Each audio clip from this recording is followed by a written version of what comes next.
नमस्कार मित्रांनो, महातयारी प्लॅटफॉर्मवर परत एकदा आपलं स्वागत करतो। आगामी नगर परिषद भरती अंतर्गत कर निर्धारण व प्रशासकीय सेवा अधिकारी या पदाचा जो काही अभ्यासक्रम डिक्लेअर केलेला आहे त्या अभ्यासक्रमातील पेपर क्रमांक 2 मधील जे काही महत्त्वाचे टॉपिक आहे त्या टॉपिकवरती आधारित आपल्याला लेक्चर सिरीज जी काही रिव्हिजन स्वरूपात असेल, कारण 20 दिवसांमध्ये सर्वचे सर्व कंप्लीट करायचे आहे, तर ही लेक्चर सिरीज आपण सुरू केलेली आहे। ज्यांना ही लेक्चर सिरीज आणि टेस्ट सिरीज हे दोन्ही जॉईन करायचे असेल तर महातयारी ॲप डाउनलोड करा, लिंक डिस्क्रिप्शनमध्ये दिलेली आहे। सोबतच यूट्यूब चॅनल सुद्धा सबस्क्राईब करा। फक्त 175 रुपयामध्ये ही टेस्ट सिरीज तुम्हाला त्या ठिकाणी अवेलेबल केलेली आहे। चला तर आजच्या टॉपिकला आपण सुरुवात करूया। नोटिफिकेशनसाठी यूट्यूब चॅनल अवश्य सबस्क्राईब करा, कारण आपल्याला निवडणूक प्रक्रिया, माहितीचा अधिकार, महाराष्ट्र लोकसेवा अधिनियम, भ्रष्टाचार प्रतिबंधक अधिनियम इत्यादी सारखे लेक्चर सुद्धा आपल्याला या ठिकाणी घ्यायचे आहेत। चला तर सुरुवात करूया आजच्या लेक्चरला। आजचा जो टॉपिक आहे तो आहे कामगार कल्याण। ओके, तर एकदम थोडं फास्ट होईल कारण रिव्हिजन स्वरूपाचा आहे, तुम्ही बोर झाले नाही पाहिजेत। तर 40 ते 45 मिनिटांमध्ये आपलं हे आजचं लेक्चर संपून जाईल। चला तर सुरुवात करूया आजच्या लेक्चरला। या ठिकाणी तुम्ही बघू शकता, सर्वात प्रथम आपल्याला बघायचं आहे कामगार म्हणजे काय। तर कामगार म्हणजे काय की कोणत्याही आर्थिक क्रियामध्ये गुंतलेला जो व्यक्ती आहे, जो राष्ट्रीय उत्पादनामध्ये भर घालतो, अशा पद्धतीचे सर्व व्यक्ती जे आहेत ते काय आहे तर कामगार आहे। कोणत्याही आर्थिक क्रियामध्ये गुंतलेले व्यक्ती जे राष्ट्रीय उत्पादनामध्ये भर घालतात तर त्याला आपण काय म्हणतो, कामगार म्हणतो, बरोबर। म्हणजे सरकारी नोकर असेल, कोणी असेल, ते काय झाले, सर्व कामगार आहे। तर जे काही मुख्य कामगार आहे त्या कामगारांना मदत करणारे सुद्धा काय आहे, कामगारच आहे, बरोबर। स्वयंरोजगार करून किंवा नोकरी करून जे काही पगार मिळवणारे व्यक्ती आहे हे सर्व काय झाले, कामगार झाले। तर ही एक सोपी व्याख्या होती कामगारची। तर याच्यामध्ये काय आहे, असं काही प्रश्न विचारण्यासारखं नाही। हे जे चॅप्टर आहे या चॅप्टरमध्ये काय आहे, बरेचसे कायदे दिलेले आहेत। त्या कायदे आणि त्यांचे वर्ष हे तुम्हाला पाठ करायचे आहे। आणि हे कायदे आणि वर्ष पाठ झाल्यानंतर त्या कायद्याच्या आतमध्ये कोणकोणत्या तरतुदी आहे तर त्या शक्य झाल्या तर त्या सुद्धा पाठ करायच्या आहे। पाठ करायच्या आहे म्हटल्यापेक्षा एकदा वाचून घ्यायच्या आहे। ओके, चला तर नंतरचा टॉपिक बघूया आपण। या ठिकाणी आपल्याला बघायचं आहे कामगाराचे मुख्य प्रकार कोणते। तर तसे भरमसाठ प्रकार पडतात, परंतु परीक्षेच्या दृष्टिकोनातून 2 प्रकार महत्त्वाचे आहे। एक संघटित क्षेत्रातील कामगार आणि दुसरा असंघटित क्षेत्रातील कामगार। मग सर्वात अगोदर संघटित क्षेत्रातील कामगार म्हणजे काय। तर विविध कामगार कायदे, जे काही भरपूर भरमसाठ जे काही कामगार कायदे तयार केलेले आहेत, आता ते लेबर कोड तयार केलेला आहे सध्या। जुन्या काळामध्ये खूप सारे कामगार कायदे होते, बरोबर। तर हे 2020 पासून लेबर कोड तयार केलेला आहे, त्यामध्ये 4च लेबर कोड आहे, बरोबर। तर अगोदर खूप सारे कामगार कायदे होते, तर त्या कामगार कायद्यांद्वारे ज्यांना काही संरक्षण प्राप्त होतं तर तशा पद्धतीच्या कामगारांना संघटित क्षेत्रातील कामगार असे म्हटले जायचे, बरोबर। तर हे संघटित क्षेत्रातील कामगार काय करू शकतात, एक ट्रेड युनियन स्थापन करू शकतात आणि मालकासोबत त्यांच्या कल्याणासाठी किंवा वेतनासंबंधी वाटाघाटी करू शकतात। तर हे कोणत्या क्षेत्रातले कामगार झाले, संघटित क्षेत्रातील कामगार। सार्वजनिक क्षेत्रातील उद्योग कामगार हे सुद्धा संघटित क्षेत्रातील कामगार म्हणून गणले जातात। सोबतच 10 किंवा अधिक कामगारांना रोजगार देणारे जे काही खाजगी क्षेत्रातील उद्योग कामगार आहे। खाजगी क्षेत्रातील कोणते उद्योग कामगार, तर 10 किंवा अधिक कामगारांना रोजगार देणारे जे काही खाजगी क्षेत्रातील उद्योग कामगार आहे तर ते सुद्धा या संघटित क्षेत्रातील कामगार म्हणून गणले जातात, बरोबर। तर ही होती व्याख्या। संघटित क्षेत्रातील कामगारांना संरक्षण आहे विविध कामगार कायद्यांच्या द्वारे। ही बाब तुम्हाला या ठिकाणी लक्षात ठेवायची आहे। सोबतच संघटित क्षेत्रातील कामगार ट्रेड युनियन स्थापन करू शकतात त्यांच्या मालकासोबत वाटाघाटी करण्यासाठी, बरोबर। हे सुद्धा तुम्ही त्या ठिकाणी लक्षात घेऊ शकता, बरोबर।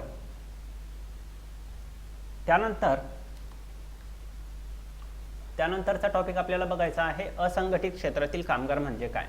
तर असंघटित क्षेत्रातील कामगार म्हणजे या ठिकाणी तुम्ही बघू शकता जे काही शेतमजूर येतात, म्हणजे जे काही अगोदर कामगार कायद्याद्वारे ज्यांना संरक्षण प्राप्त होत होतं, तर या असंघटित क्षेत्रातील कामगारांना तशा पद्धतीचं काही म्हणजे विशिष्ट कायद्याद्वारे संरक्षण प्राप्त नसतं, बरोबर। तर यामध्ये कोण कोण येतात, तर शेतकरी, शेतमजूर, छोट्या उपक्रमांचे मालक, किंवा अगोदरच्या याच्यामध्ये संघटित क्षेत्रामध्ये आपण काय बघितलं होतं की 10 किंवा 10 पेक्षा जास्त कामगारांना रोजगार देणाऱ्या खाजगी क्षेत्रातले जे काही उद्योग कामगार होते, बरोबर। तर ते येत होते संघटित मध्ये, आणि 10 पेक्षा कमी असेल तर ते येतात असंघटित क्षेत्रामध्ये। तर हे जे असंघटित क्षेत्रातील कामगार आहे यांना संघटित क्षेत्रातील कामगारांप्रमाणे लाभ मिळत नाही, हे ट्रेड युनियन स्थापन करू शकत नाही। तर अशा पद्धतीचं हे तुम्हाला या ठिकाणी लक्षात ठेवायचं आहे। चला तर नेक्स्ट आपल्याला बघायचं आहे, नेक्स्ट टॉपिक बघायचा आहे की श्रम व रोजगार मंत्रालय काय आहे। बरोबर, आता हे कामगार विभाग किंवा कामगार कल्याण आहे, याच्यातली म्हणजे सर्वात महत्त्वाचं मंत्रालय आहे याच्याशी संबंधित ते आहे श्रम व रोजगार मंत्रालय।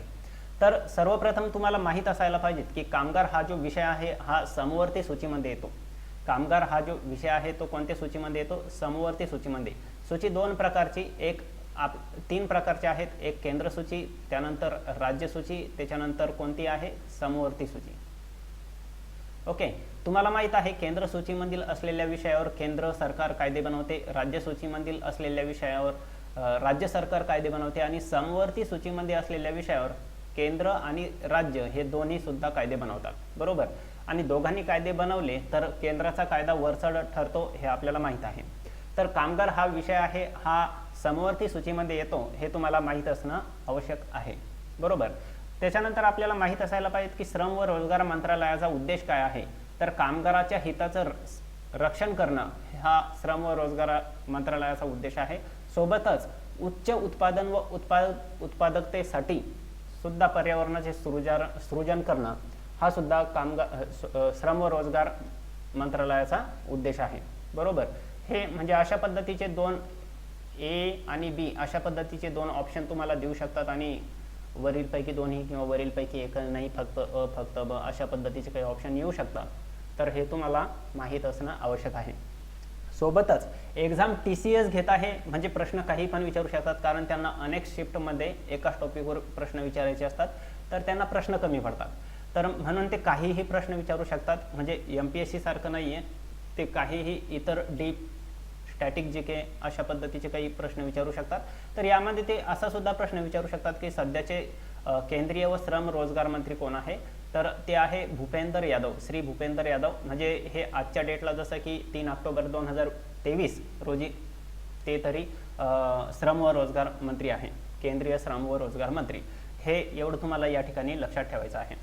चला तर नेक्स्ट टॉपिक आपल्याला बघायचा आहे। या ठिकाणी आपण बघू शकतो की मग हे काही श्रम व रोजगार मंत्रालयाचे अटॅच्ड ऑफिस आहे, त्याला आपण संबद्ध कार्यालय असे सुद्धा म्हणतो। तर ते कोणकोणते आहे आणि त्याचा उद्देश थोडक्यात काय आहे?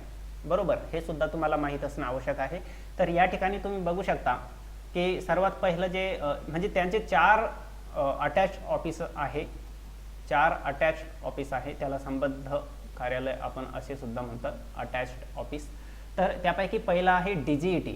DGET म्हणजे रोजगार व प्रशिक्षण महासंचालनालय। ओके, तर याचं जे मुख्यालय आहे हे नवी दिल्ली या ठिकाणी आहे, याची स्थापना 1945 ला झालेली आहे।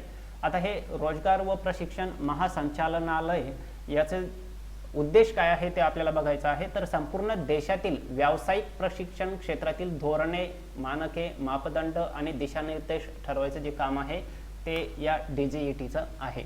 बरोबर, तर हे तुम्हाला या ठिकाणी लक्षात ठेवायचं आहे। तर उद्देश दिला जाईल आणि ते कोणत्या संस्थेचं काम आहे हे विचारलं जाईल। तर तुम्हाला हे लक्षात ठेवायचं आहे की संपूर्ण देशातील व्यावसायिक व प्रशिक्षण क्षेत्रातील धोरणे, मानके, मापदंड आणि दिशानिर्देश ठरवण्याचं जे काम आहे हे रोजगार प्रशिक्षण महासंचालनालयाचं आहे। बरोबर, त्यानंतर आपल्याला बघायचं आहे मुख्य कामगार आयुक्त कार्यालय। आता ही सुद्धा श्रम व रोजगार मंत्रालयाचं अटॅच्ड ऑफिस आहे। कोणतं? मुख्य कामगार आयुक्त कार्यालय। बरोबर, तर केंद्रीय कामगार कायद्याची जी काही अंमलबजावणी आहे ते करण्याचं काम या मुख्य कामगार आयुक्त कार्यालयाचं आहे। औद्योगिक विवादाचे अन्वेषण व प्रतिबंध, ट्रेड युनियनच्या सदस्यत्वाची पडताळणी, महागाई भत्ता ठरवणे इत्यादी हे जे काही कार्य आहे तर हे आहे मुख्य कामगार आयुक्त कार्यालय। बरोबर, चीफ लेबर कमिशनर अशा पद्धतीचं ते काही आहे। तर याचं जे मुख्यालय आहे हे नवी दिल्ली या ठिकाणीच आहे आणि सध्याचे मुख्य कामगार आयुक्त जे आहे तर ते आहे रेमेश तेरू। तर म्हणजे सध्याचे म्हणजे 3 ऑक्टोबर 2023 रोजी सुद्धा म्हणजे सध्या तरी हे आहे। नंतर जसे जसे समजा हे लेक्चर तुम्हाला बऱ्याच दिवसानंतर बघायला मिळालं तर त्यावेळेस डेटा तुम्ही अपडेट करून घ्यावा. ओके, चला तर त्यानंतरचा एक महत्त्वाचा टॉपिक आपल्याला बघायचा आहे. जे काही अटॅच्ड ऑफिस आहे तर त्यानंतर कारखाना सल्ला सेवा आणि कामगार संस्था संचालनालय, कारखाना सल्ला सेवा आणि कामगार संस्था संचालनालय. ओके, तर हे सुद्धा ते श्रम व रोजगार मंत्रालयाचं एक अटॅच्ड ऑफिस आहे. अगोदरचे जे 2 ऑफिस आपण बघितले होते त्याचं मुख्यालय नवी दिल्ली या ठिकाणी होतं आणि याचं जे मुख्यालय आहे हे मुंबई या ठिकाणी आहे. तर ही बाब तुम्हाला या ठिकाणी लक्षात ठेवायची आहे. TCS प्रश्न अशाच पद्धतीचे विचारू शकतात की खालीलपैकी कोणत्या संस्थेचे मुख्यालय नवी दिल्ली येथे नाही, तर त्यामध्ये हा एक ऑप्शन त्या ठिकाणी असू शकतो. ओके, तर प्रश्न काही विचारू शकतात. सोबतच तुम्हाला एक सांगायचं राहिलं की या टॉपिकवर आपण जवळपास 50 प्रश्नांची जी काही आहे ऑनलाईन टेस्ट घेणार आहोत, तर ती महातयारी ॲपवर घेणार आहोत. तर तुम्ही डिस्क्रिप्शनमध्ये जाऊन ते ॲप डाउनलोड करू शकता. सोबतच हे यूट्यूब चॅनल नेक्स्ट लेक्चरसाठी सबस्क्राईब करू शकता. ओके, त्यानंतर आता आपल्याला हे कारखाना सल्ला सेवा आणि कामगार संस्था संचालनालय याचं जे काही कार्य आहे त्याबाबत माहिती घ्यायची आहे. तर कारखाने व बंदरातील कामगारांची सुरक्षा, आरोग्य व कल्याणाशी संबंधित मुद्द्याबाबत जे काही श्रम व रोजगार मंत्रालय आहे त्या मंत्रालयाचं तांत्रिक विंग म्हणून कार्य करण्याचं काम कोणाचं आहे? कारखाना सल्ला सेवा व कामगार संस्था संचालनालयाचं. ओके, ऑप्शनमध्ये तुम्हाला अशा पद्धतीचे सुद्धा देऊ शकतात. हे म्हणजे मराठीतलं नाव न देता ऑप्शनमध्ये तुम्हाला हे सुद्धा देऊ शकतं. तर लक्षात ठेवायचं आहे DG यप आहे मध्ये. ओके, असं काहीतरी ते नाव आहे. ओके, तुम्ही ते बघून घ्यायचं आहे. Directorate general of factory advice service and labour institute अशा पद्धतीचं ते काही त्याचं फुल नाम म्हणजे पूर्ण नाव आहे. कारण हे DG नंतर यप आहे ते इथं लिहायचं बाकी आहे. ओके, ती एक गोष्ट लक्षात ठेवा. त्यानंतर या संचालनालयामार्फत श्रम मंत्रालयाच्या वतीने 1965 पासून खालील पुरस्कार दिले जातात. तर त्या पुरस्काराविषयी आपण थोडक्यात माहिती घेऊया. तर त्यामध्ये सर्वात पहिला पुरस्कार येतो तो विश्वकर्मा राष्ट्रीय पुरस्कार. तर तो कोणता आहे? तो विश्वकर्मा राष्ट्रीय पुरस्कार. तर मग हा पुरस्कार कोणाला दिला जातो? तर कामगाराने किंवा कामगाराच्या गटाने दिलेल्या अतिविशिष्ट सल्ल्यासाठी, कामगाराने किंवा कामगाराच्या गटाने दिलेल्या अतिविशिष्ट सल्ल्यासाठी. मग हा सल्ला कोणता असला पाहिजे? तर ज्या सल्ल्यामार्फत अधिक उत्पादकता किंवा कार्यस्थिती सुधारणा किंवा परकीय चलन बचत या संदर्भात काहीतरी तो सल्ला असला पाहिजे. तर मग असा जर सल्ला एखादा कामगार किंवा कामगाराचा गट देत असेल तर त्यांना हा विश्वकर्मा राष्ट्रीय पुरस्कार दिला जातो. सोबतच हा पुरस्कार जो आहे तो कोणत्या दिवशी दिला जातो? तर 17 सप्टेंबर या दिवशी दिला जातो, कारण हा विश्वकर्मा दिवस म्हणून साजरा केला जातो. बरोबर. तर हे काही कामगार कल्याण आहे, या कामगार संबंधित जे काही विविध दिवस आहे, कामगार सुरक्षा दिवस अशा पद्धतीचे जे काही कामगार संबंधित दिन आहेत तर ते तुम्हाला लक्षात राहिले पाहिजे. जसे की आंतरराष्ट्रीय कामगार दिन, तर यावर आधारित सुद्धा ते प्रश्न विचारले जाऊ शकतात. ओके, तर आपल्याला बघायचं होतं विश्वकर्मा राष्ट्रीय पुरस्कार, तो आपण या ठिकाणी बघितलेला आहे. त्यानंतर आपल्याला बघायचा आहे राष्ट्रीय सुरक्षा पुरस्कार. उत्तम सुरक्षेची उपाययोजना करणाऱ्या औद्योगिक आस्थापनांना हा राष्ट्रीय सुरक्षा पुरस्कार दिला जातो. प्रश्न असा विचारला जाईल की विश्वकर्मा राष्ट्रीय पुरस्कार किंवा राष्ट्रीय सुरक्षा पुरस्कार हा कोणत्या संस्थेमार्फत दिला जातो? तर त्या ठिकाणी तुम्हाला हे लक्षात ठेवायचं आहे की या ठिकाणी ज्या काही 4 अटॅच्ड ऑफिस आहे श्रम व रोजगार मंत्रालयाचे, ते या 4 पैकी हा कारखाना सल्ला सेवा आणि कामगार संस्था संचालनालय आहे, यांच्यामार्फत हे विश्वकर्मा राष्ट्रीय पुरस्कार सोबतच राष्ट्रीय सुरक्षा पुरस्कार हे दिले जातात. पुढे सुद्धा विविध पुरस्कार आहेत, तर ते सुद्धा आपल्याला बघायचे आहेत. ओके, चला तर यानंतरचा टॉपिक आपल्याला बघायचा आहे श्रम ब्युरो. श्रम ब्युरो याची जी स्थापना आहे ती स्थापना झाली होती 1946ला आणि त्याचं जे मुख्यालय आहे ते मुख्यालय आहे चंदीगडला. ओके, स्थापना कोणत्या वर्षी, सोबत त्याचं मुख्यालय कुठे आहे हे लक्षात ठेवणं आवश्यक आहे. तर जे काही कामगार संबंधी विविध आकडेवारी आहे, सांख्यिकी माहिती म्हणतो आपण, त्या सांख्यिकी माहितीचं संकलन करणं व प्रकाशन करणं हे काम कोणाचं आहे, तर श्रम ब्युरोचं आहे. हे काम कोणाचं आहे, श्रम ब्युरो. सोबतच श्रम ब्युरो काय करते, औद्योगिक, कृषी व ग्रामीण कामगारासाठी ग्राहक किंमत निर्देशांकाचे संकलन व प्रकाशन करते. आता ऑगस्ट 2023 मधील आकडेवारी आहे, लेटेस्ट. सध्या जरी तुम्ही वेबसाईटवरती गेले श्रम व रोजगार मंत्रालयाचा किंवा श्रम ब्युरोच्या, तर त्या ठिकाणी तुम्हाला ही आकडेवारी दिसून येते. तर यामध्ये औद्योगिक ग्राहक किंमत निर्देशांक तो आहे 139.2. त्यानंतर कृषी ग्राहक किंमत निर्देशांक आहे 1224 आणि ग्रामीण ग्राहक किंमत निर्देशांक आहे 1234. तर ही ऑगस्ट 2023 ची आकडेवारी आहे, जी आज रोजी सुद्धा त्या श्रम ब्युरोच्या वेबसाईटवरती दिलेली आहे. आणि ही आकडेवारी जाहीर किंवा संकलित किंवा प्रकाशित करण्याचं काम कोण करतं, तर श्रम ब्युरो करते. ही बाब तुम्हाला या ठिकाणी लक्षात ठेवायची आहे. श्रम ब्युरोचं मुख्यालय आहे चंदीगड या ठिकाणी आणि त्याची स्थापना झाली होती 1946 ला, बरोबर. आणि मुख्य काम काय आहे, सांख्यिकी माहितीचं संकलन व प्रकाशन करणं, बरोबर. चला, तर त्यानंतरचा टॉपिक आपल्याला बघायचा आहे, श्रम व रोजगार मंत्रालयाचे अधीनस्थ कार्यालय आहे बरेचसे. त्यापैकी एक महत्त्वाचं कार्यालय आपल्याला बघायचं आहे, खाण व सुरक्षा महासंचालनालय. खाण व सुरक्षा महासंचालनालय हे एक अधीनस्थ कार्यालय आहे. अगोदर जे कार्यालय बघितले आपण ते संबंध कार्यालय, म्हणजे जसं की अटॅच्ड ऑफिस म्हणतो आपण त्याला, हे एक अधीनस्थ कार्यालय आहे. खाण व सुरक्षा महासंचालनालय हे याचं जे मुख्यालय आहे ते कुठे आहे, तर धनबाद. याचं जे मुख्यालय आहे ते कुठे आहे, तर धनबाद या ठिकाणी मुख्यालय आहे. सोबतच खाण कामगाराची सुरक्षा, कल्याण व आरोग्य या संबंधित हे महासंचालनालय आहे. आणि हे जे विषय आहे हे केंद्र सूचीमध्ये येतात आणि त्या विषयाचा क्रमांक आहे 55. आता तुम्हाला एक गोष्ट लक्षात ठेवायची आहे की अगोदर आपण कामगार हा विषय बघितला होता, तर हा समवर्ती सूचीमध्ये येतो, परंतु खाण कामगाराची सुरक्षा, कल्याण व आरोग्य हे जे विषय आहे हे कशामध्ये, सुरक्षा, कल्याण व आरोग्य, कोणते, खाण कामगाराचे, तर हे केंद्र सूचीतले विषय आहेत.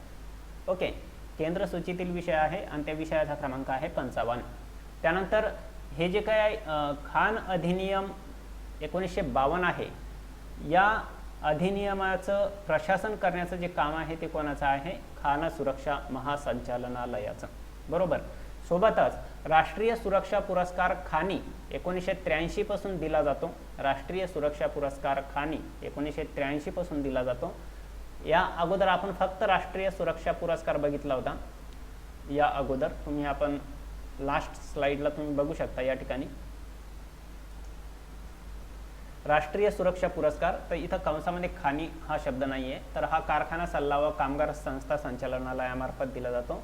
तर हे जे पुरस्कार आहे हे सर्व 1965 पासून दिले जातात, परंतु राष्ट्रीय पुरस्कार सुरक्षा पुरस्कार खाणी ब्रॅकेटमध्ये काय आहे, खाणी, तर हा कधीपासून दिला जातो, तर 1983 पासून दिला जातो.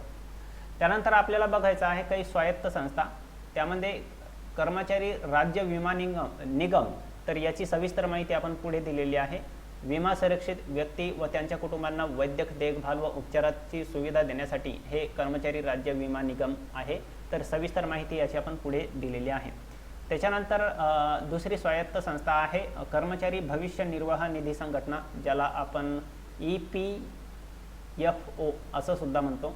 तर याची स्थापना 4 मार्च 1952 ला झाली होती आणि याचं मुख्यालय नवी दिल्ली या ठिकाणी आहे. तर याच्या अंतर्गत 3 योजना ज्या आहेत त्या राबवल्या जातात.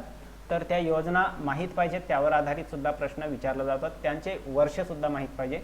तर या ठिकाणी तुम्ही बघू शकता कर्मचारी भविष्य निर्वाह निधी योजना 1952 ही राबवली जाते. कर्मचारी डिपॉझिट लिंक्ड विमा योजना 1976 ही सुद्धा राबवली जाते. त्यानंतर कर्मचारी पेन्शन योजना 1995. तर हे असे वर्ष तुम्हाला लक्षात ठेवायचे आहे. आणि ह्या 3 योजना कोणत्या संस्थेमार्फत राबवल्या येतात, तर कर्मचारी भविष्य निर्वाह निधी संघटना, बरोबर. तर एक कायदा आहे कर्मचारी भविष्य निर्वाह निधी व इतर तरतुदी 1952, त्या कायद्याच्या अंमलबजावणी करण्यासाठी ही EPFO कार्यालयाची स्थापना करण्यात आलेली आहे. चला, तर नंतरचा टॉपिक आपल्याला बघायचा आहे. नंतरचा टॉपिक बघत असताना एक महत्त्वाची संस्था आहे व्ही व्ही गिरी राष्ट्रीय कामगार संस्था. व्ही व्ही गिरी राष्ट्रीय कामगार संस्था या संस्थेचं जे मुख्यालय आहे ते नोएडा या ठिकाणी आहे. संस्थेची स्थापना जी झालेली आहे ती 1974ला झालेली आहे. ओके, 1974ला स्थापना झाली. मुख्यालय नोएडा या ठिकाणी. संस्था कोणती आहे? व्ही व्ही गिरी राष्ट्रीय कामगार संस्था. आणि या संस्थेचं कार्य काय आहे तर ट्रेड युनियन चळवळीतील कामगारांना प्रशिक्षण देणे आणि जे काही कामगार क्षेत्रातले जे काही अधिकारी आहे तर त्या अधिकाऱ्यांना सुद्धा प्रशिक्षण देणे हे या राष्ट्रीय व्ही व्ही गिरी राष्ट्रीय कामगार संस्था यांचे कार्य आहे. सोबतच या संस्थेमार्फत काही प्रकाशन केले जातात. ते प्रकाशन सुद्धा माहीत असणं आवश्यक आहे. वन लाइनर स्वरूपामध्ये TCS कसाही प्रश्न या ठिकाणी विचारू शकते. तर पहिलं प्रकाशन तुम्हाला लक्षात ठेवायचं आहे अवॉर्ड्स डायजेस्ट. हे एक त्रैमासिक आहे. प्रकाशन कोणत्या स्वरूपाचं आहे ते सुद्धा माहीत असणं आवश्यक आहे, किंवा कोणकोणते प्रकाशन या संस्थेमार्फत प्रकाशित केले जातात ते माहीत असणं आवश्यक आहे. प्रश्न ते काहीही विचारू शकतात, बरोबर. तर अवॉर्ड्स डायजेस्ट हे त्रैमासिक आहे जे व्ही व्ही गिरी राष्ट्रीय कामगार संस्थेमार्फत प्रकाशित केलं जातं. त्याच्यानंतर श्रम विधान हे एक त्रैमासिक जर्नल आहे. त्यानंतर श्रम संगम हे 6 माही आहे. श्रम संगम हे म्हणजे बाय ॲन्युअल म्हणतो आपण त्याला. तर श्रम संगम हे 6 माही आहे जे या संस्थेमार्फत प्रकाशित केलं जातं. त्यानंतर इंद्रधनुष्य हे द्विमासिक न्यूजलेटर आहे. त्यानंतर चाइल्ड होप हे एक त्रैमासिक न्यूजलेटर आहे. प्रश्न विचारला जाऊ शकतो की खालीलपैकी कोणते त्रैमासिक न्यूजलेटर व्ही व्ही गिरी राष्ट्रीय कामगार संस्थेमार्फत प्रकाशित केलं जातं आणि यापैकी 4 कोणतेही ऑप्शन त्या ठिकाणी असू शकतात. अशाच पद्धतीचे प्रश्न आपण या टेस्ट सिरीजमध्ये या टॉपिकवरती जे काही 50 प्रश्नांची टेस्ट तयार केलेली आहे त्यामध्ये विचारलेले आहे. सोबतच तुम्हाला सांगू शकतो की जर या लेक्चरमधून एखादा टॉपिक मिस झाला असेल किंवा एखादा घटक राहिला असेल तर तो आपण त्या टेस्टच्या प्रश्नांमध्ये कव्हर करून घेणार आहोत. त्याबद्दल तुम्ही निश्चिंत राहा. ओके, चला तर नेक्स्ट पॉईंट आपल्याला बघायचा आहे. तर हे लक्षात ठेवायचं आहे कोणतं त्रैमासिक आहे, कोणतं 6 माही आहे आणि कोणते न्यूजलेटर आहे. तर हे तुम्हाला लक्षात ठेवायचे आहे. ओके, त्यानंतर आपल्याला माहीत पाहिजे की केंद्रीय कामगार शिक्षण मंडळ याच्याबद्दल थोडी माहिती पाहिजे. तर 16 सप्टेंबर 1958ला या केंद्रीय कामगार शिक्षण मंडळाची स्थापना झाली आणि याचं जे मुख्यालय आहे हे नागपूर या ठिकाणी आहे. याचं जे मुख्यालय आहे हे कोणत्या ठिकाणी आहे? नागपूर या ठिकाणी आहे. ओके, सोबतच कामगार शिक्षण दिन. आता हे जे दिन आहे मी तुम्हाला अगोदर सांगितलं की कामगार दिन जे काही आहे विविध, तर ते तुम्हाला लक्षात ठेवायचं आहे. जसं की विश्वकर्मा दिवस कधी 17 सप्टेंबर, आंतरराष्ट्रीय कामगार दिन कधी 1 मे, त्यानंतर कामगार शिक्षण दिन कधी 15 सप्टेंबर. तर हे जे काही स्टॅटिक डेटा आहे आजच्या टॉपिक रिलेटेड TCS कसाही प्रश्न विचारू शकते, म्हणून तुम्हाला हा माहीत असणं आवश्यक आहे. त्यानंतर कामगार शिक्षण संस्था ही कोणत्या ठिकाणी आहे तर मुंबई या ठिकाणी आहे आणि केंद्रीय कामगार शिक्षण मंडळ याचं जे मुख्यालय आहे हे कोणत्या ठिकाणी आहे? नागपूर या ठिकाणी आहे. ओके, तर हे अतिशय महत्त्वाची परीक्षेच्या दृष्टिकोनातून परीक्षाभिमुख माहिती तुम्हाला या ठिकाणी सांगितलेली जात आहे. त्यानंतर आता आपल्याला बघायचं आहे राष्ट्रीय सुरक्षा परिषद. ओके, राष्ट्रीय सुरक्षा परिषदेची स्थापना 4 मार्च 1966. याचं मुख्यालय नवी मुंबई या ठिकाणी. नवी मुंबई या ठिकाणी 2 मुख्यालय आपण बघितले, भारतीय कामगार शिक्षण संस्था सोबत राष्ट्रीय सुरक्षा परिषद. ओके, तर या दोन्हीचं मुख्यालय कुठे आहे? मुंबई या ठिकाणीच आहे. तर ही जी काही राष्ट्रीय सुरक्षा परिषद आहे ही एक अव्यापारी नफ्यासाठी नसलेली स्वतंत्र स्वायत्त संस्था आहे. अव्यापारी नफ्यासाठी नसलेली स्वतंत्र स्वायत्त संस्था. ओके, हिचं काम काय आहे तर या कामगार क्षेत्रातील सुरक्षा, आरोग्य, पर्यावरण या संबंधित काही तरतुदी किंवा सल्ले देणे, तर हे काम कोणाचं आहे? राष्ट्रीय सुरक्षा परिषदेचं. ओके, सोबतच मी तुम्हाला सांगितलेलं आहे की जे काही विविध दिन आहे ते माहीत असले पाहिजेत. तर राष्ट्रीय सुरक्षा दिन आहे हा कधी आहे? 4 मार्च रोजी साजरा केला जातो आणि राष्ट्रीय सुरक्षा सप्ताह जो आहे तो 4 मार्च ते 11 मार्च या दरम्यान साजरा केला जातो. तर ही जी बेसिक माहिती आहे ही तुम्हाला असणं आवश्यक आहे परीक्षेच्या दृष्टिकोनातून. ओके, बऱ्याच जणांना प्रश्न पडला असेल की या लेक्चरची काही जी नोट्स आहे तर ही कोठे मिळेल? तर डिस्क्रिप्शनमध्ये महातयारी ॲपची लिंक दिलेली आहे. त्या ॲप डाउनलोड करा तिथे ही जी नोट्स आहे PDF स्वरूपात तिथं उपलब्ध करून दिलेली आहे. चला तर पुढचा टॉपिक आपल्याला बघायचा आहे. या ठिकाणी तुम्ही बघू शकता की ज्या काही कामगार संबंधित महत्त्वाच्या तरतुदी आहेत, तर घटनात्मक तरतुदी म्हणतो आपण त्याला. तर कलम 23 मध्ये मानवी व्यापार, तस्करी व वेठबिगारीस प्रतिबंध करण्यात आलेला आहे कलम 23 नुसार. सोबतच कलम 24 मध्ये 14 वर्षाखालील बालकास कोणत्याही कारखान्यात व खाणीत वा धोक्याच्या ठिकाणी कामास ठेवण्यास प्रतिबंध करण्यात आलेला आहे. आणि त्यानंतर आपल्याला 39D हे माहीत असलं पाहिजे. तर स्त्री पुरुष समान कामासाठी समान वेतन याची तरतूद 39D मध्ये केलेली आहे. सोबतच 39E तर कामगारांचे आरोग्य व ताकद व बालकांचे कोवळे वय याचा दुरुपयोग करण्यात येऊ नये, तर या संबंधित तरतुदी जी आहे ते कलम 39E मध्ये करण्यात आलेले आहे. सोबतच कलम 42 कामाच्या ठिकाणी न्याय व सुरक्षेची हमी तसेच मातृत्व सहाय्य, तर याची तरतूद कलम 42 मध्ये करण्यात आलेली आहे. आणि त्याच्यानंतर कलम 43A याच्यामध्ये कामगारांचा व्यवस्थापनामध्ये सहभाग,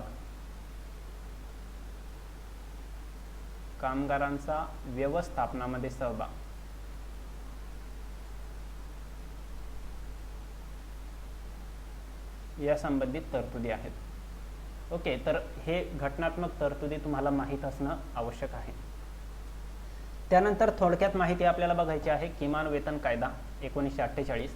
तर याची अंमलबजावणी 15 मार्च 1948 ला झाली. आता हे भरपूर सारे कायदे इथून पुढे आपल्याला बघायला मिळतील. तर याचे एकत्रीकरण केलेले आहे पुढे चालून, ते सुद्धा आपण बघणार आहोत. परंतु हे कायदे आणि यांचे वर्ष आणि शक्य झाल्यास यामधील तरतुदी, अगोदर तुम्ही काय करा, हे सर्वचे सर्व कायदे आणि त्यांचे वर्ष पाठ करा आणि नंतर त्यातल्या मुख्य तरतुदी लक्षात घ्या. ओके, तर किमान वेतन कायदा यामध्ये काय केलेलं आहे, म्हणजे याची अंमलबजावणी 15 मार्च 1948 याला झालेली आहे. आणि किमान वेतन ठरवण्याची जी जबाबदारी आहे ती केंद्र आणि राज्य सरकार या दोन्हींची आहे. प्रश्न विचारण्यात येईल किमान वेतन कायदा 1948 नुसार किमान वेतन ठरवण्याची जबाबदारी खालीलपैकी कोणाची होती? केंद्र सरकार, राज्य सरकार, वरील दोन्ही, वरील पैकी एक नाही, अशा पद्धतीचे काही ऑप्शन त्या ठिकाणी येऊ शकतात. तर ही जबाबदारी दोन्हींची होती. ही बाब तुम्हाला लक्षात ठेवायची आहे. आणि सोबतच महागाई भत्ता ठरवणे सुद्धा ही तरतूद या किमान वेतन कायद्यामध्ये होती. सोबत कामाच्या मोबदल्यात मिळणारे सर्व आर्थिक रक्कमाचा समावेश हा वेतन या व्याख्यामध्ये येत होता, परंतु याच्यामध्ये वीज, घर इत्यादी येत नव्हतं. बरोबर. त्यानंतर हा जो वेतन जे आहे, वेतन दर, तर याची सुधारणा करणे, तर ही कधी, तर किमान 5 वर्षानंतर प्रत्येक वेळी किमान वेतन दर सुधारित करणे अशी तरतूद सुद्धा या किमान वेतन कायद्यामध्ये होती. ओके, चला तर नेक्स्ट टॉपिक आपल्याला बघायचा आहे राष्ट्रीय फ्लोअर स्तरीय किमान मजुरी. आता हे राष्ट्रीय फ्लोअर स्तरीय किमान मजुरी हे काय आहे, एक जसं की शेतीच्या संदर्भामध्ये किमान आधारभूत किंमत आहे, तशा पद्धतीचं या ठिकाणी किमान मजुरी आहे. म्हणजे पूर्ण देशामध्ये मजुरीचे दर, किमान मजुरी दर जो आहे तो एक असला पाहिजे. बरोबर. म्हणजे देशात एक समान राष्ट्रीय किमान मजुरी ठेवणे, एक मजुरी दर ते ठरवून देतात. याच्यापेक्षा कमी कोणत्याच राज्यांमध्ये मजुरी नसली पाहिजे असं ते ठरवून देतात. आणि प्रत्येक राज्य त्यांच्या सोयीनुसार ती मजुरी वाढवू शकते, परंतु याच्यापेक्षा कमी करू शकत नाही. असं काहीतरी हे एक राष्ट्रीय फ्लोअर स्तरीय किमान मजुरी आहे. ओके, आणि याची जी शिफारस आहे ते राष्ट्रीय ग्रामीण किमान मजुरी आयोगाद्वारे करण्यात आली होती. आणि याला कोणत्याही कायद्याचे समर्थन नाही, कोणत्याही कायद्यामध्ये याबाबत तरतूद नाही. हे अतिशय महत्त्वाचा पॉईंट आहे. परीक्षेत यावर आधारित प्रश्न विचारला जाऊ शकतो. ओके, चला तर नेक्स्ट पॉईंट आपल्याला या ठिकाणी बघायचा आहे. आता काही महत्त्वाचे कायदे, धोरणे आणि त्यांचे वर्ष मी तुम्हाला सांगितलं की हे सर्व काही जे कायदे आहे हे तुमचे पाठ असणं आवश्यक आहे. कायदे पाठ असणं म्हणजे ते कायदे आणि त्यांचे वर्ष पाठ असणं आवश्यक आहे. त्यावर आधारितच ते बरेचसे प्रश्न विचारले जाऊ शकतात. आणि तुम्हाला अगोदर सांगितलं की हे सर्व जे काही कायदे आहे यांचं एकत्रीकरण लेबर कोड तयार करण्यात आलेला आहे.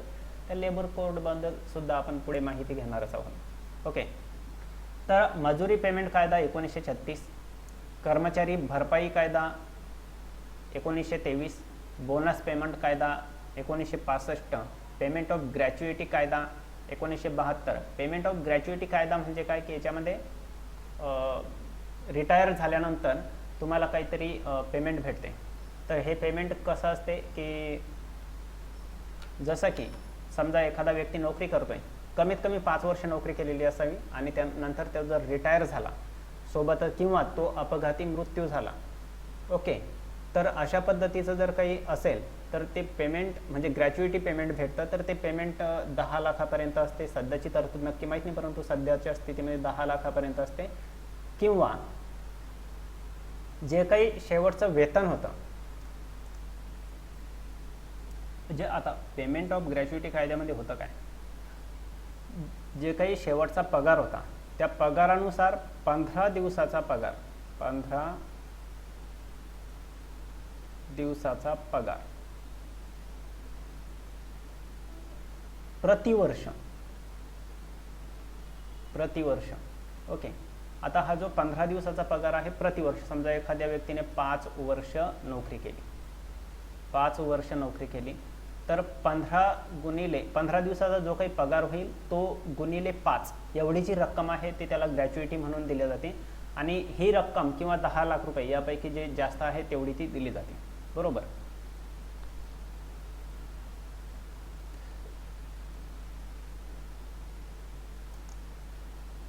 जास्त आहे त्याने, जे कमी आहे ते म्हणजे हे जे 15 दिवसाचा पगार प्रतिवर्ष ही रक्कम किंवा 10 लाख रुपये यापैकी जे कमी आहे ते दिलं जातं, ओके.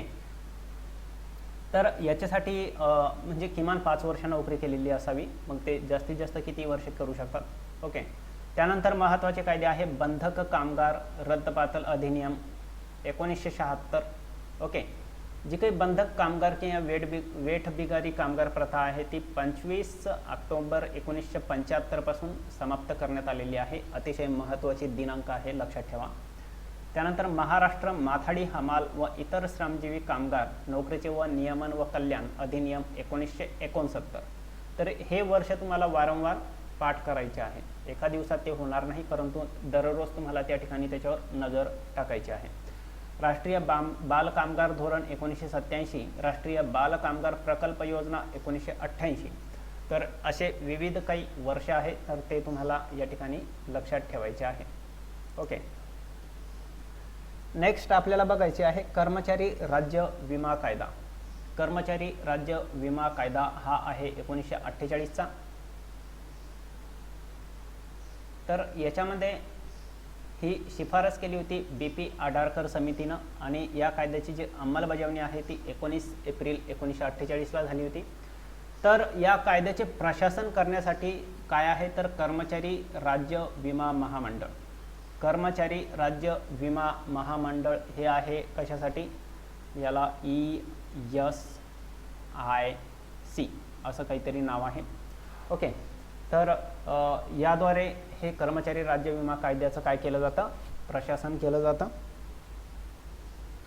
सोबतच या महामंडळाचे अध्यक्ष जे आहे ते आहे केंद्रीय श्रम रोजगार मंत्री. आता याच्यामध्ये काही बाबी तुम्हाला लक्षात ठेवायच्या आहे, जसं की आता याच्यामध्ये काय आहे, तुम्हाला जर एखादा काही पगार भेटत असेल तर तुमच्या पगारातून काही डिडक्शन होत असतात, डिडक्शन. तर मग डिडक्शन काय होते म्हणजे तुमच्याच कामासाठी तुम्हालाच त्याचे काही विमा सुरक्षा देण्यासाठी ते डिडक्शन केलं जातं. तर हे डिडक्शन म्हणजे ते कपात केली जाते. ते कपात कोणती असते तर या कपातीमध्ये कामगाराचे 0.75% कपात केली जाते पगारातून आणि मालकाचे योगदान जे असतं ते असतं 3.25%. हे हा जो रेशो आहे, हे जे प्रमाण आहे हे तुम्हाला लक्षात ठेवायचं आहे. त्यावर आधारित सुद्धा प्रश्न विचारला जाऊ शकतो. तुमच्या पगारातून हे डिडक्शन होतं आणि हे तुमच्या ते जे काही विमा सुरक्षा आहे त्यावर खर्च करण्यात येतो, बरोबर.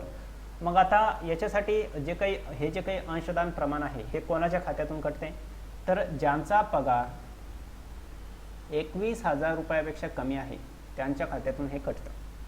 ज्यांचा पगार 21,000 रुपयापेक्षा कमी आहे त्यांच्या खात्यातून हे जे अंशदान प्रमाण आहे हे कपात होते. मग हे कोणाला लागू आहे? 10 किंवा अधिक कामगार असलेल्या संस्था किंवा कारखाने यांना हे लागू आहे. 10 किंवा अधिक कामगार असलेल्या संस्था किंवा कारखाने यांना हे लागू आहे. तर ही बाब तुम्हाला या ठिकाणी लक्षात ठेवायची आहे. ओके, इथं लक्षात ठेवायसारखं एक आहे, कर्मचारी आणि मालकाचं योगदान यांचं पर्सेंटेज जे काही अंशदान केले जातं पगारातून जे काही कपात होते तर ते प्रमाण काय आहे? नेटवर वेगवेगळं दिसतं, परंतु हे साईटवर जाऊन व्यवस्थितरित्या चेक करून या ठिकाणी तुम्हाला दिलेलं आहे. ओके, त्यानंतर कर्मचारी राज्य विमा महामंडळ, जसं की आपण बघितलं की या कायद्याचं प्रशासन करण्यासाठी आहे. याची स्थापना जी आहे ती झाली होती 1952ला. लक्षात घ्या, हा कायदा आहे 1948चा. हा कायदा कधीचा आहे? 1948चा. आणि हे जे कर्मचारी राज्य विमा महामंडळ आहे याची स्थापना झाली होती 1952ला आणि याचं मुख्यालय कुठं आहे? नवी दिल्ली या ठिकाणी. ओके, चला तर नेक्स्ट टॉपिक आपल्याला बघायचा आहे. नेक्स्ट टॉपिकमध्ये आपण या ठिकाणी बघू शकतो अटल विमाधारक व्यक्ती कल्याण योजना. अतिशय महत्त्वाचा आहे. आता झालं काय की 1 जुलै 2018ला काय केलं होतं की जर समजा एखाद्या व्यक्तीनं नोकरी गमावली तर त्याला 50% त्याच्या पगाराचा 50% बेरोजगार भत्ता दिला जायचा 3 महिन्यासाठी. ओके, एखाद्या व्यक्तीनं नोकरी गमावली तर त्याला 50% बेरोजगार भत्ता दिला जायचा 3 महिन्यासाठी. ओके, आणि ही योजना 2018ला सुरू केली होती. किती कालावधीसाठी? 2 वर्षासाठी. ओके, परंतु नंतर त्या योजनेला एक्सटेन्शन देण्यात आलं. सध्या या योजनेचा जो कालावधी आहे तो आहे 1 जुलै ते 30 जून 2024. 2 वर्षासाठीच ही योजना आहे. नंतर पुढे चालून त्याचं एक्सटेन्शन परत करतील, काही प्रॉब्लेम नाही. तर या ठिकाणी तुम्ही बघू शकता की जो काही कामगार राज्य विमा कायदा आहे 1948चा, त्यामध्ये जे काही लाभार्थी पात्र आहे म्हणजे ते काही ते अंशदान करतात, जे काही कॉन्ट्रीब्युशन करतात. ओके, तर हे जे काही लाभार्थी आहे हे या अटल विमाधारक व्यक्ती कल्याण योजनेसाठी पात्र आहेत. ओके, परंतु त्याच्यासाठी एक नियम आहे की किमान 78 दिवस त्यांनी अंशदान केलं पाहिजे. अंशदान करणं म्हणजे काय की जे काही अगोदर मी तुम्हाला सांगितलं की एक 0.75% कपात होती पगाराच्या आणि मालकाच्या 3.25. ओके, तर ही जी काही कपात होती पगाराची तर ही कपात झाली पाहिजे कमीत कमी किती? 78 दिवस. ही कपात झाली पाहिजे किती? 78 दिवस तरी कपात झाली पाहिजे. ओके, तर मग ही कपात 78 दिवस झाली असेल आणि नंतर मग त्याची नोकरी गेली असेल तर त्याला 3 महिन्याचा बेरोजगार भत्ता भेटतो, जो की शेवटच्या पगाराचा 50% राहील. ओके, अतिशय महत्त्वाचं आहे. 4-5 प्रश्न या 4-5 ओळीवर बनतात. ओके, तर हे तुम्हाला माहीत असणं आवश्यक आहे.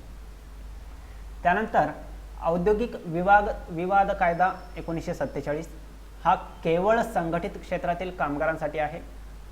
कंत्राटी कामगार, शिकाऊ कामगार यांचा देखील याच्यामध्ये समावेश होतो, परंतु व्यवस्थापनमधील जे काही अधिकारी आहे त्यांचा यामध्ये समावेश होत नाही.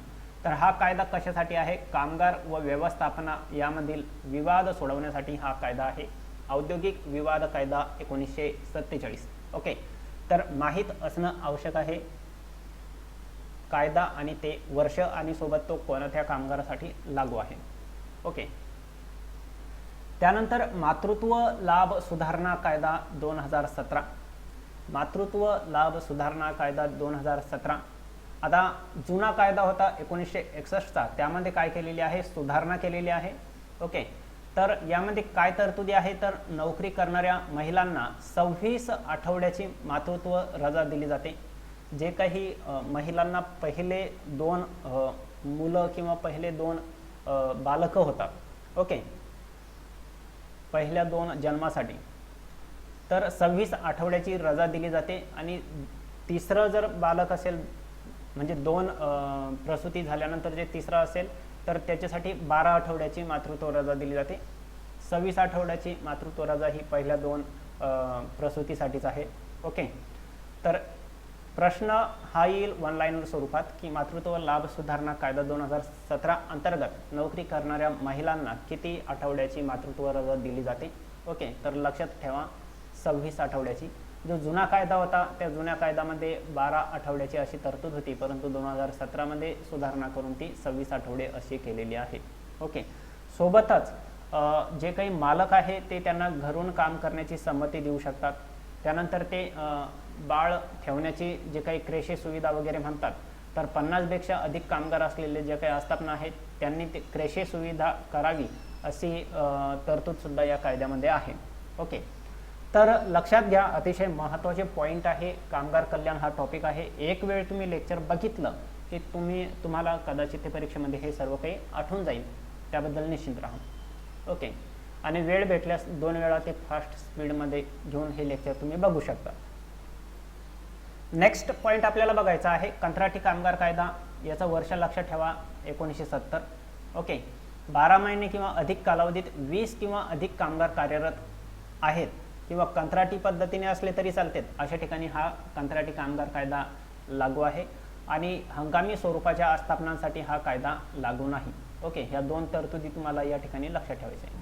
हंगामी स्वरूपाच्या आस्थापनासाठी कंत्राटी कामगार कायदा लागू नाही आणि 12 महिने किंवा अधिक कालावधीसाठी 20 किंवा अधिक कामगार कार्यरत आहे अशा ठिकाणी हा कायदा लागू आहे. मग आता या कायद्यामध्ये तरतूद नेमकी काय आहे याचं वर्ष लक्षात ठेवा, 1947.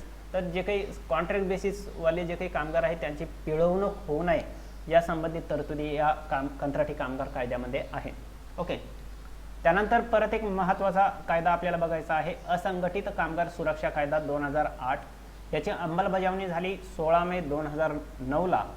तर 2011-12ची जे काही NSSOची जे काही हे आहे, काय म्हणतो त्याला आपण, फेरी, जिला आपण 68वी फेरी वगैरे काय म्हणतात, जी काही आकडेवारी आहे NSSOची, त्यामध्ये एकूण कामगार 2011मध्ये 47 कोटी होते. तर त्यापैकी 39 कोटी हे फक्त काय आहे, असंघटित आहे. 39 कोटी हे काय आहे तर असंघटित आहे. जवळपास हे 93% काहीतरी अशा पद्धतीचे आहे, तुम्ही ते बघून घ्या पर्सेंटेज काय आहे ते. तर ओके, तर सर्वाधिक असंघटित कामगार हे आहे कृषी क्षेत्रामध्ये. सर्वाधिक असंघटित कामगार कुठे आहे, कृषी क्षेत्रामध्ये. तर हे असंघटित कामगार सुरक्षा कायदा याच्या अंतर्गत राष्ट्रीय सामाजिक सुरक्षा मंडळाची स्थापना केलेली आहे. कधी तर ती 2009ला. ओके, राष्ट्रीय सामाजिक सुरक्षा मंडळाची जी स्थापना आहे ती केलेली आहे 2009ला. मग आता या कायद्याअंतर्गत या कायद्याच्या अनुसूची 1 मध्ये असंघटित कामगारासाठी सामाजिक सुरक्षा योजनांची तरतूद आहे. हा जो कायदा आहे असंघटित कामगार सुरक्षा कायदा 2008, या कायद्याच्या अनुसूची 1 मध्ये, कोणत्या अनुसूचीमध्ये तर अनुसूची 1 मध्ये असंघटित कामगारासाठी सामाजिक सुरक्षा योजनाची तरतूद आहे. तर हे जे राष्ट्रीय सामाजिक सुरक्षा महामंडळ आहे याचे अध्यक्ष कोण असतात तर केंद्रीय श्रम व रोजगार मंत्री. सध्याचे केंद्रीय श्रम व रोजगार मंत्री कोण आहे, 3 ऑक्टोबर 2023 रोजी. तर ते आहे भूपेंद्र यादव. ओके, चला तर नेक्स्ट पॉइंट आपल्याला बघायचा आहे. नेक्स्ट पॉइंटमध्ये आता आपण बघूया प्रधानमंत्री श्रमयोगी मानधन योजना. तर ही योजना असंघटित क्षेत्रातील कामगारांसाठी आहे. प्रधानमंत्री श्रमयोगी मानधन योजना, तर ही योजना आहे असंघटित क्षेत्रातील कामगारांसाठी. याचं हे कोणत्या वयोगटातील व्यक्ती पात्र आहे तर 18 ते 40 वयोगटातील व्यक्ती पात्र आहे. आणि मासिक उत्पन्न जे आहे ते 15,000 पेक्षा कमी असलं पाहिजेत. मासिक उत्पन्न जे आहे ते 15,000 पेक्षा कमी असलं पाहिजेत. आणि तो जो कामगार आहे तो असंघटित क्षेत्रातील असला पाहिजे. 60 वर्ष पूर्ण झाले की त्याला 3,000 रुपयेपर्यंत पेन्शन त्याला भेटते. ओके, लक्षात घ्या, वयोगट लक्षात ठेवायचा आहे, सोबत त्याचा पगार कितीपेक्षा कमी असला पाहिजे ते लक्षात ठेवायचं आहे. आणि त्याला पेन्शन किती वर्षानंतर, 60 वर्षानंतर भेटेल 3,000 रुपयापर्यंतचं पेन्शन. ओके, त्यानंतर आपल्याला बघायचं आहे अटल पेन्शन योजना. तर ही बँक खातं ज्याच्याकडे आहे त्या सर्वांसाठी लागू आहे. असं नाही की संघटित क्षेत्रासाठी असंघटित क्षेत्रासाठी असं काही नाही आहे. ओके, तर या योजनेची सुरुवात जी आहे ती 9 मे 2015ला झालेली आहे. वयोगट तोच आहे, वरती जो होता तो 18 ते 40. ओके, आणि बँक खातं असलेलं, बचत बँक खातं असलेल्या सर्वांसाठी हे लागू आहे. 60 वर्ष पूर्ण झाल्यानंतर 5,000 रुपयापर्यंतचं पेन्शन या ठिकाणी भेटते.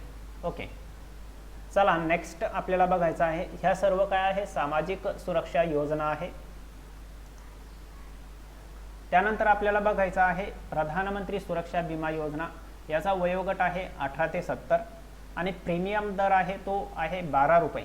आणि कव्हर जे आहे ते भेटतं कितीचं 2 लाख रुपयाचं. जर अपघाती मृत्यू किंवा अपंगत्व आलं असेल तर त्याला किती रुपये भेटतात, 2 लाख रुपये भेटतात.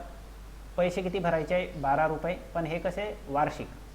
समजा तुम्ही आज जर भरले तर एका वर्षासाठी तुम्हाला हे 2 लाख रुपयाचं कवर भेटते. वयोगट काय आहे, 18 ते 70 मधला कोणी या ठिकाणी पात्र आहे. लक्षात ठेवायचं आहे, अतिशय महत्त्वाचं. वयोगट, प्रीमियम दर, कव्हर आणि कोण पात्र. ओके. त्यानंतर प्रधानमंत्री जीवन ज्योती विमा योजना 18 ते 50 वयोगटातील व्यक्ती पात्र आहे. 330 रुपये प्रीमियम आहे. 330 रुपये प्रीमियम आहे. कोणत्याही कारणाने मृत्यू झाला, लक्षात घ्या, प्रधानमंत्री सुरक्षा विमा योजनेमध्ये अपघाती मृत्यूची तरतूद आहे, परंतु प्रधानमंत्री जीवन ज्योती विमा योजनेमध्ये कोणत्याही कारणाने मृत्यू झाला तर त्याला 2 लाख रुपये भेटतात. गरज काय आहे तर 330 रुपये एवढा प्रीमियम त्यानं भरलेला असावा आणि हा प्रीमियम 1 वर्षासाठी लागू आहे. प्रत्येक वर्षी ते रिन्यू करू शकता. ओके. परंतु 330 रुपये भरलं की तिथून पुढं 1 वर्षासाठी ही योजना लागू असते. या कोणत्या वयोगटातील व्यक्ती पात्र आहे ते सुद्धा तुम्हाला या ठिकाणी लक्षात घ्यायचं आहे. ओके. चला, नेक्स्ट आपल्याला बघायचं आहे असंघटित कामगारांसाठी काही कल्याण निधींची तरतूद आहे. तर ह्या तरतुदी तुम्हाला या ठिकाणी दिलेल्या आहेत, त्या लक्षात ठेवायच्या आहे. तर ते कोणत्या कायद्यासाठी आहे ते सुद्धा कायदा वर्ष तुम्ही लक्षात ठेवायचं आहे. बघून घ्या. नेक्स्ट पॉइंट आपल्याला बघायचा आहे करार कामगार कायदा 1970. करार कामगार कायदा 1970. तर हे काय कॉन्ट्रॅक्ट कायदाच आहे जो आपण अगोदर बघितलेला आहे. कॉन्ट्रॅक्ट जसे म्हणजे कंत्राटी कामगार कायदा त्याच पद्धतीचा. लक्षात घ्या, 20 किंवा अधिक कामगार जिथे आहे तिथे हा लागू आहे, परंतु महाराष्ट्रामध्ये 50 किंवा अधिक कामगार आहे त्या ठिकाणी हा लागू आहे. ओके. सरकारी आस्थापना, स्थानिक प्राधिकरणात सुद्धा हा कायदा लागू आहे. तरतूद काय आहे तर करार कामगाराचे पिळवणुकीपासून संरक्षण झाले पाहिजे. ओके. नेक्स्ट आपल्याला बघायचं आहे महिला कामगार. तर एकूण महिला कामगार किती आहे, त्या जुन्या आकडेवारीनुसार 2011च्या तर 14.98 कोटी एवढ्या एकूण महिला कामगार आहे. तर कार्यसहभाग दर जो आहे तो सध्या म्हणजे 2017-18 नुसार 26 पॉईंट काहीतरी % आहे. तर हे म्हणजे आकडेवारी व्हॅरी होते, तर लक्षात ठेवलं नाही तरी चालेल आणि किंवा रेंज तुम्ही लक्षात ठेवा 25-26. ओके. आणि सोबतच समान पारिश्रमिक कायदा 1976. म्हणजे यामध्ये काय आहे की समान कामासाठी समान वेतन दिले जाईल, त्यासाठी हा समान पारिश्रमिक कायदा 1976 आहे. ओके. तर त्यानंतरचा टॉपिक आपल्याला बघायचा आहे बाल कामगार प्रतिबंध व नियमन सुधारणा कायदा 2016. ओके. आता ही काय आहे, सुधारणा केलेली आहे 2016 मध्ये. जुना कायदा कोणता होता, 1986चा होता, बरोबर. जुना कायदा कोणता होता तर 1986चा होता. तर याची जी अंमलबजावणी आहे ती 1 सप्टेंबर 2016 रोजी केलेली आहे. आता 2016च्या तरतुदीनुसार नेमकं मग कोणकोणत्या तरतुदी या कायद्यामध्ये आहे तर 14 वर्षाखालील कामगारांना पूर्णपणे प्रतिबंध करण्यात आलेला आहे. अगोदर काय होतं की 14 वर्षाखालील कामगार, बाल कामगार जे आहे हे धोक्याच्या ठिकाणी किंवा घातक व्यवसाय जे आहे तर या ठिकाणी प्रतिबंध केलेला आहे. परंतु आता धोक्याचे नसलेल्या ठिकाणी सुद्धा 14 वर्षाखालचे जे काही बाल कामगार आहे यांना प्रतिबंध केलेला आहे. ओके. परंतु 14 ते 18 वर्ष जे काही बालक आहे, 14 ते 18 वर्ष, तर हे काम करू शकतात, परंतु या घातक व्यवसायामध्ये काम करू शकत नाही. घातक व्यवसाय जसे की खाणकामगार, खाणकाम, स्फोटक पदार्थ, फॅक्टरी कायद्याअंतर्गत घातक प्रक्रिया इत्यादी उद्योग जे आहे तर या ठिकाणी हे 14 ते 18 वर्ष वयोगटातले बाल कामगार जे आहे ते काम करू शकत नाही. परंतु 14 वर्षाखालील जे बाल कामगार आहे ते कुठेच काम करू शकत नाही, म्हणजे त्यांना पूर्णपणे प्रतिबंध केलेला आहे. त्यांनी फक्त काय करायला पाहिजे, शाळा शिकायला पाहिजे. ओके. आणि हे जे 14 ते 18 वयोगट आहे यांना सकाळी 8 ते सायंकाळी 7 या दरम्यानच मुलांना काम करता आलं पाहिजे. सकाळी 8 ते सायंकाळी 7 आणि एका दिवसातून कमीत कमी 6 तास, म्हणजे जास्तीत जास्त 6 तास, कमीत कमी नाही, जास्तीत जास्त 6 तासच त्यांना काम करता येईल.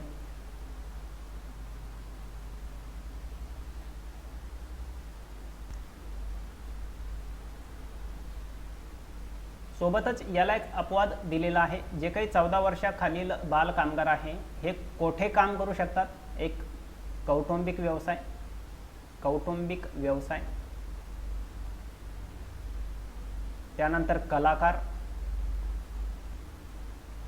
त्यानंतर मनोरंजन. ओके, या क्षेत्रामध्ये हे 14 वर्षाखालील जे बाल कामगार आहे हे कार्य करू शकतात. परंतु त्याच्यासाठी त्यांनी काहीतरी नियम बनवून दिलेले आहे की सकाळी 8 ते संध्याकाळी 7 किंवा सकाळी 7 ते संध्याकाळी 8 या दरम्यान कोणतेही 6 तास ते काम करू शकतात. ओके, अशा पद्धतीचे काही अपवाद त्यांनी त्या ठिकाणी घालून दिलेले आहे. ओके, तर हे सर्व आणि सोबतच त्यांच्या शाळांना शिक्षणांना प्राधान्य दिलं पाहिजे, नंतर तुम्ही त्यांना कामावर ठेवा. ओके, त्यांच्या शिक्षणाचं नुकसान झालं नाही पाहिजे अशी सुद्धा तरतूद त्या ठिकाणी आहे. लक्षात फक्त हेच ठेवायचं आहे की 2016ची सुधारणा आहे आणि 14 वर्षाखालील बाल कामगार यांना पूर्णपणे प्रतिबंध करण्यात आलेला आहे. अपवाद कौटुंबिक व्यवसाय, कलाकार, मनोरंजन या ठिकाणी ते काम करू शकतात, परंतु दिवसातून 6 तास, ते पण दिवसा. ओके, तर नंतरचा टॉपिक आपल्याला बघायचा आहे आंतरराष्ट्रीय कामगार संघटना. याची स्थापना झाली होती बघा 1919ला. याचं मुख्यालय आहे जिनिव्हा या ठिकाणी स्वित्झर्लंड देशामध्ये. याचं घोषवाक्य आहे नोकऱ्याचे प्रवर्तन, लोकांचे संरक्षण. आणि पहिली जी आंतरराष्ट्रीय कामगार परिषद भरली होती ती भरली होती वॉशिंग्टन या ठिकाणी, परंतु वर्ष तेच 1919. ओके, शांततेचा नोबल या संघटनेला मिळाला होता 1969ला, ज्या वर्षी तिला 50 वर्ष पूर्ण झाली. ओके, त्यानंतर आंतरराष्ट्रीय बाल कामगार निर्मूलन कार्यक्रम या आंतरराष्ट्रीय कामगार संघटनेद्वारे सुरू करण्यात आला होता, तर तो कोणत्या वर्षी? 1991ला. ओके, आणि हा जो आंतरराष्ट्रीय बाल कामगार निर्मूलन कार्यक्रम आहे याचा स्वीकार करणारा पहिला देश कोणता ठरला होता? तर तो ठरला होता भारत, आणि 1992ला त्यांनी त्याचा स्वीकार केला होता. ओके, अतिशय महत्त्वाची माहिती आहे. नेक्स्ट पॉईंट आपल्याला बघायचा आहे पंतप्रधानाचे श्रम पुरस्कार आहे काही. हे श्रम पुरस्कार 1985 पासून दिले जातात. वर्ष लक्षात ठेवा, कोणत्या वर्षापासून पंतप्रधानाचे श्रम पुरस्कार दिले जातात, प्रश्न काहीही विचारू शकतात. हे जे पुरस्कार आहे 500 किंवा अधिक कामगार नियुक्त करणाऱ्या कारखान्यामधील कामगारांना लागू होतात. लक्षात घ्या, 500 किंवा अधिक कामगार नियुक्त करणाऱ्या कारखान्यामधील कामगारांना हे पुरस्कार लागू होतात. कारखानदारी उत्पादक प्रक्रियामध्ये गुंतलेल्या कामगारांनाच हे पुरस्कार लागू होतात. एक श्रमरत्न पुरस्कार दिला जातो. 4 श्रमभूषण पुरस्कार दिले जातात. श्रमवीर, श्रम वीरांगना हे 12 पुरस्कार दिले जातात. श्रमश्री, श्रमदेवी हे 16 पुरस्कार दिले जातात.